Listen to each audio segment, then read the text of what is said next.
Buenos días, tardes o noches. Sean bienvenidos al presente video donde yo, Luis Carlos Hergueta, junto a Francisco Amarando y Diego Cárdenas, vamos a exponerles sobre el transistor BJT, historia, concepto y para finalizar una demostración hecha por emulador.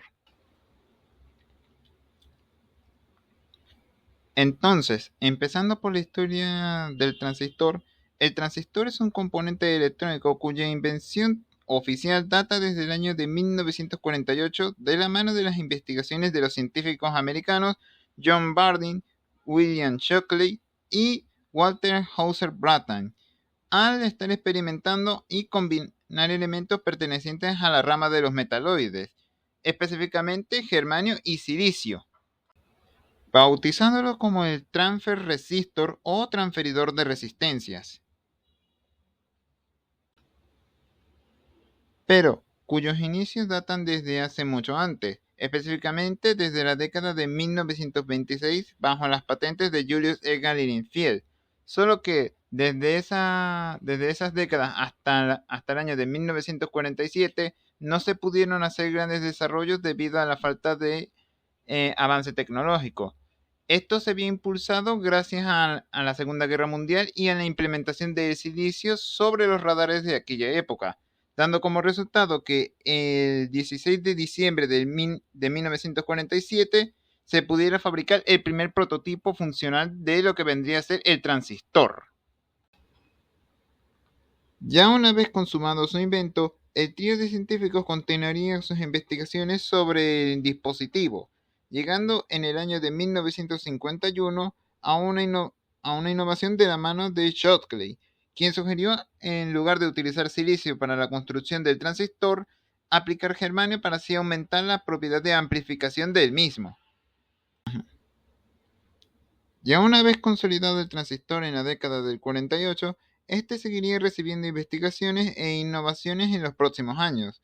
Por ejemplo, en el año de 1950 ya el transistor se estaba produciendo en masa para la aplicación en equipos de radio. Y en el año de 1951, de la mano de William Shockley, se podrían armar transistores hechos de germanio a sugerencia de este para así aumentar la propiedad de amplificación del transistor. Desde ese entonces, el transistor continuó siendo producido en masa y recibiendo innovaciones, reemplazando a los espaciosos tubos de vacío que alimentaban las computadoras y electrodomésticos de épocas más antiguas. Ya con la historia del transistor previamente establecida, ahora nos viene la duda: ¿qué es exactamente un transistor? Pues un transistor es un pequeño dispositivo electrónico que permite el control sobre la intensidad de una corriente eléctrica, en donde ocurre un efecto amplificador referente al que, al introducir una cantidad de corriente por una de sus patillas, este entregará por otra una cantidad mayor a la ya introducida. De este dispositivo tenemos dos variantes, o dos tipos básicos para ser más preciso. Uno es el transistor de unión bipolar o Bipolar Junction Transistor, de sus siglas en inglés BJT. Y luego tenemos otro tipo que vendría a ser transistor de efecto de campo o Field Effect Transistor, de sus siglas en inglés FET, siendo el primero el tipo de transistor que más se utiliza en general, correspondiendo a tres terminales que usa para funcionar, mientras que el segundo se maneja por voltajes unipolares, pidiendo usar corriente continua para funcionar apropiadamente. Ventajas y desventajas de un transistor BJT. ¿Cuáles son las principales ventajas de estos clases de transistores? Número uno, que son compactos. En general, los transistores, al ser de un tamaño tan microscópico, permiten básicamente la construcción de equipos electrónicos bastante eficientes y con una amplia capacidad de energía. Aparte de eso, pueden ser aplicados como interruptores debido a la alta conmutación que estos mismos tienen. Además de, como último punto positivo, no poseen un gran consumo de energía, pese a que, pasando a las desventajas, tienen un problema de que son ridículamente complicados de producir, debido a que al ser tan microscópicos requieren de maquinaria bastante precisa para así poder fabricarlos con eficiencia. Segundo, que producen demasiado calor debido al flujo tan rápido de electricidad dentro de ellos, pudiendo ocasionar que se sobrecaliente. Y por último, que solo pueden manejar una cierta cantidad de voltaje. Si se pasa de eso, si se pasa de cierta cantidad de voltaje, dependiendo del tipo de transistor, este va a ocasionar daños sobre el equipo. Ajá. Ya una vez explicado qué es un transistor junto a sus ventajas y desventajas, ahora toca explicar el funcionamiento de un transistor BJT. Esta clase de transistores empieza a funcionar al momento en el que se le suministra una tensión eléctrica a la base. Esta va a empezar a fluir hasta alguna de sus terminales y de la cual va a verse amplificada por la corriente que esté pasando por alguna de sus patillas. Lo que sería de forma matemática, I sub C es igual a beta por I sub B, donde I sub C es la corriente que fluye hasta la terminal, luego beta, que sería igual al factor de amplificación, y por último I sub B, que es la corriente que pasa por la patilla de la base. Esto a su vez se ve afectado por el voltaje que alimenta el circuito, alterando la corriente circundante del dispositivo, lo que matemáticamente sería B sub CB más B sub BE es igual a B sub CE. Eso es todo, gracias por su atención. Ahora les dejo a mis compañeros Francisco Amarando para que les explique las partes de un transistor y por último Diego Cárdenas va a darles una demostración por medio de un emulador de un circuito con un transistor. Entonces, ¿qué pasa? Que en función de la disposición de las tres capas de material semiconductor, los transistores pueden ser de los tipos PNP o NPN. Cuando hablamos del transistor, es probablemente el componente más representativo en lo que es el mundo de la electrónica, ya que está formado por tres capas de material semiconductor puro a las que se añaden muchas formas de impurezas. Esas capas por lo general se denominan emisor, colector y la base. Y resulta y acontece que cada una de ellas dispone de terminales de conexión para relacionarse con otros componentes eléctricos o electrónicos en un circuito. Estos a su vez tienen propiedades fundamentales como son una posibilidad de trabajo con dos estados eléctricos bien definidos que se corresponden a posiciones de circuito abierto y de circuito cerrado de un interruptor. Y a su vez es capaz de aumentar el contenido energético de una señal eléctrica y puede amplificarla. Hay un estado del transistor en el cual actúa como interruptor. Ese estado se le conoce el transistor en conmutación.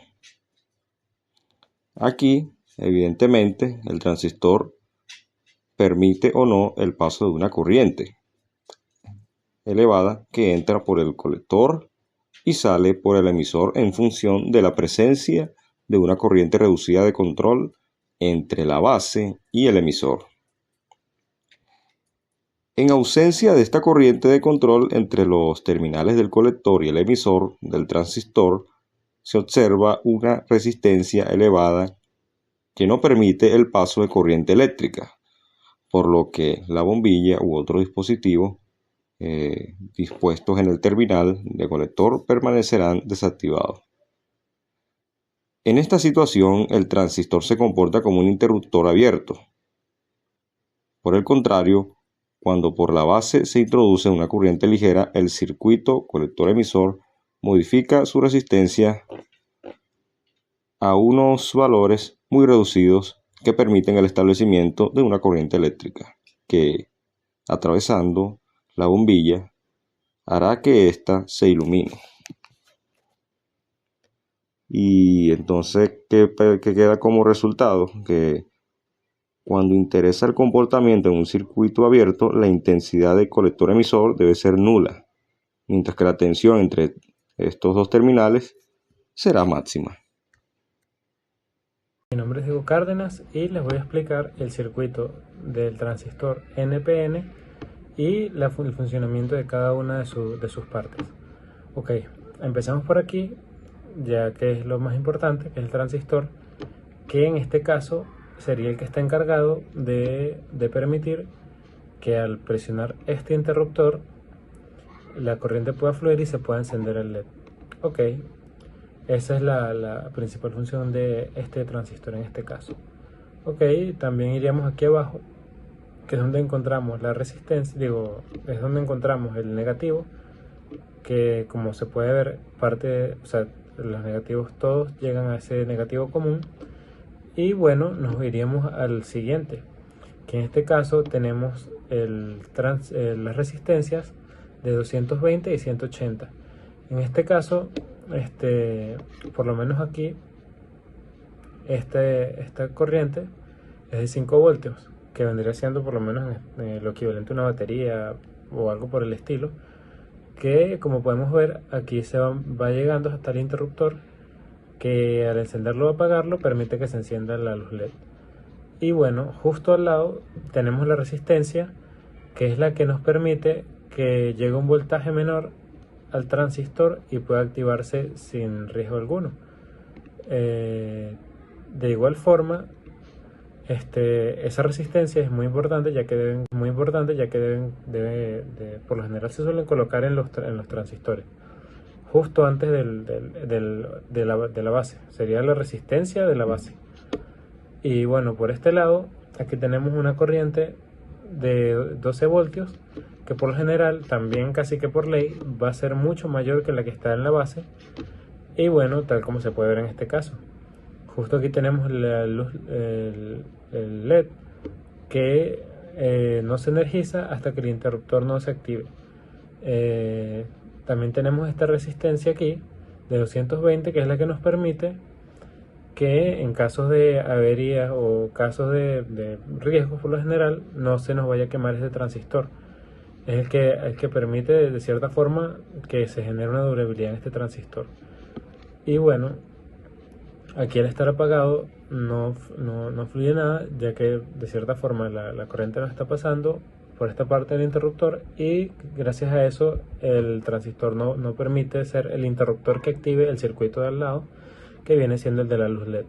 Entonces, a continuación, para finalizar, voy a proceder a presionar el interruptor para que se pueda completar el circuito y puedas ver cómo se completa de cierta forma. Y bueno, aquí ya podemos ver cómo se activa solamente con presionar este interruptor, ya que al estar presionando se puede completar este circuito, que estamos viendo aquí, y por otro lado este también se completa, que obviamente entre los dos forman uno, pero es importante que permita que se abra esto para que pueda fluir este circuito y se encienda la luz LED sin riesgos a dañar este transistor o inclusive todo el circuito. Y bueno, gracias por su atención.